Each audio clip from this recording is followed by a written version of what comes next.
I've been watching Shokugeki no Soma recently, and I'm enjoying it a lot. It's a show that I thought was just fan service and cooking, and in a sense it is, but the quality of the proceedings far exceeded my initial appraisal, or, in layman's terms, the titty's hot, but so's the plot, and when watching the show, I found myself reminded of a similar revelation I had the previous year, that being, of course, No Game, No Life.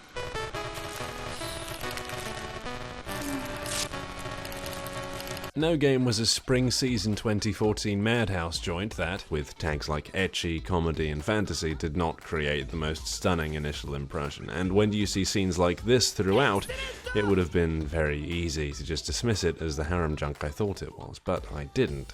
Something happened. I wanted to see what would happen the next week. I was gripped, whilst being consciously aware that it, in my own words in the time, had no right to be as good as it was, because, just like Optimus Prime, there's more to No Game No Life than meets the eye. That's not to say that there's not a lot meeting the eye already. Madhouse certainly delivers one hell of an eyeful. The background art, the character designs, Jiburu's character design, the thigh highs, the nuance and subtle changes in tone, the thigh highs, even the very colour of the show itself, all bleed profusely through its aesthetics and create an undeniably enjoyable mood that runs throughout. And they're used for more than just panache and flair, although that use is undeniable. The off-kilter colour choices are used everywhere to show how vibrant and fun the world is. But, as is shown explicitly in one episode when the colour is removed from a significant portion, or when the screen darkens, the tone and its entire engagement curve rides on its palette choice. It's like a soundtrack, it's a mood setter. It tells you how you're supposed to perceive the events unfolding before you, and again, I'm absolutely smitten with it.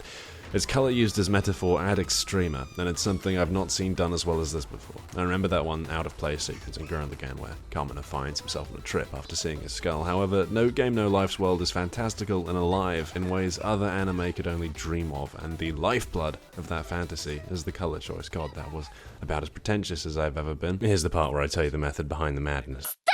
Sora and Shiro are two inseparable, not blood-related siblings brought together by their reclusion from the real world, and together they make up... or blank, or Kuhaku, or whatever. How am I supposed to...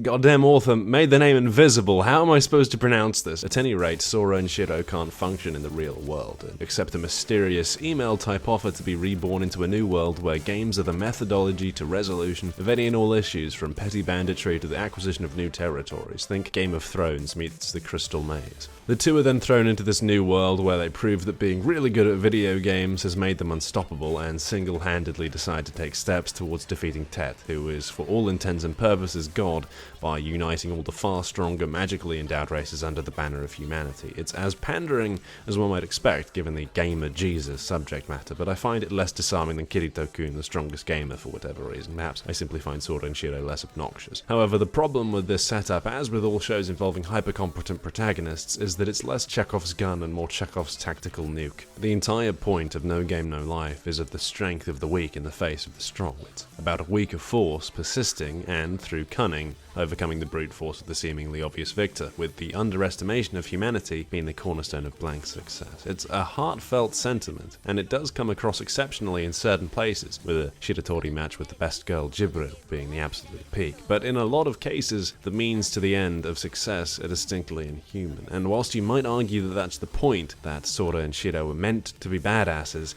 they're too good. They're not human. They're unrelatable in a show about the power of humanity. Of course, that's the joy of it, wanting to see how the seemingly cornered Sora and Shiro end up overcoming the vastly superior opponents they face, and how long the victory has been theirs is the reason No Game No Life was made, and why I like it so much. There are unarguably peaks so high as to be unscalable in the hype meter that runs along the breadth of its 12-episode length, and not that many lows. But the rules in this universe make it hard to follow along. The joy in Sherlock Holmes, in Poirot, and Blue's Clues is that they are written in ways that we can follow and anticipate the turns that lie in wait, or at least predict in some sense the methodology of those in whose steps we follow. This leads to a sense of intelligence and achievement in the reader, a feeling that they too are smart like the detectives in question. No Game No Life has, instead of steps to follow in, a great locked oaken door marked bullshit to which the key is given after the door has been opened from the other side. At risk of spoiling things, I shall give an example of the first case where this is extremely apparent. A game of Harry Potter-style 1-to-1 scale chess is played, and after a point where victory seems impossible due to the use of magic on the opponent's side, Sora elects to jump down from the balcony he is on, intercept a blow, and court the opposing queen. This intervention serves to convert the chess piece to his side, and using her influence,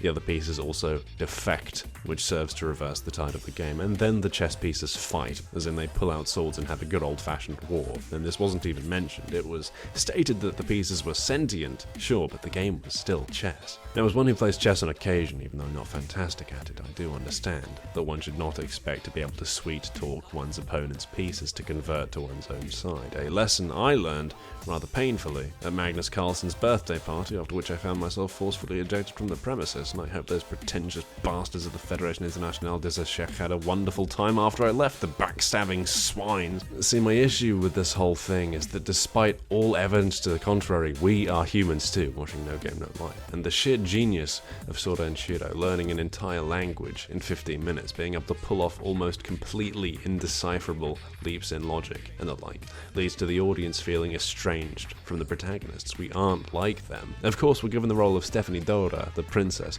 who acts as a straight man to the duo to viewer surrogate through, but the only issue with that particular setup is that Sora and Shiro treat her largely with contempt, despite her being a valedictorian and actually pretty intelligent. I can't imagine any of us would fare any better, whilst I'm certainly not saying that all media must be dragged down in order to satiate my unquenchable desire to feel intelligent. For something pandering specifically, and some might say exclusively, to my demographic, it's a bitter pill to swallow being told that we're almost completely ineffectual. It runs counter to the main pro-humanity theme, like a freight train might run counter to a person bound, shrieking to the tracks. But that's really my only major complaint. You'll have to discern whether or not that's a deal breaker on your own time. I can't spoon feed you wonderful people, that'd stunt your growth as critics, and I couldn't bear that.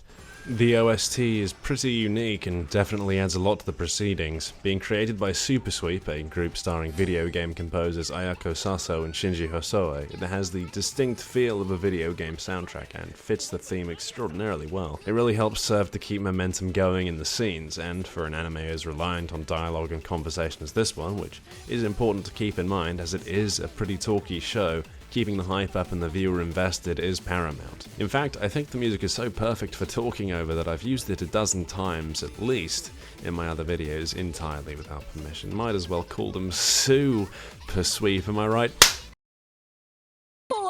And the OP and ED are actually pretty good too. They're very good mood setters, if nothing else. But the soundtrack's not the only part where the auditory segment of the show shines. The sound design in general really stood out to me. A lot of the sound effects are incredibly well made. Glitchy blasts of bass and static that are as cool as they are unique.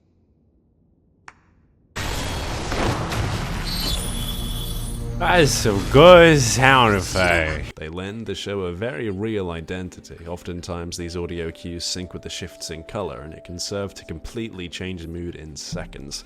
It's very intelligently implemented. Being a light novel adaptation, the first 12 episodes take us to, if a random comment I saw somewhere on the internet is to be believed, halfway through the third book, of which 6 have been published. So we may be seeing a season 2 at some point, and I'd actually very much like to see it, because the ending was perhaps my favorite part of the show. That sounded far more savage than I intended it to be. But at the end of the day, No Game No Life really stood out to me as something that went above and beyond my expectations. It's dripping with style, it's fun, and perhaps more than anything else, I really enjoyed the experience. It's not without its faults, and it's not perfect, but few things can claim to be. It is a dumb harem show, but it's way more than that too. It's not going to change your world, but it wasn't made to, and it's certainly something worth watching if you're even slightly interested. And, you know, you can look past the creepy incest subtext.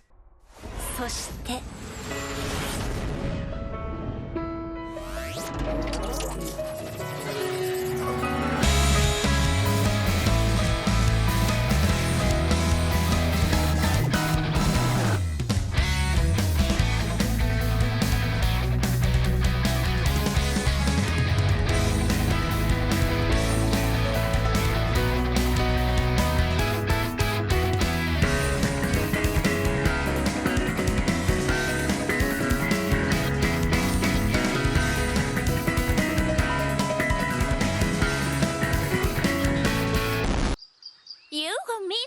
ラリーをゲットしたいと？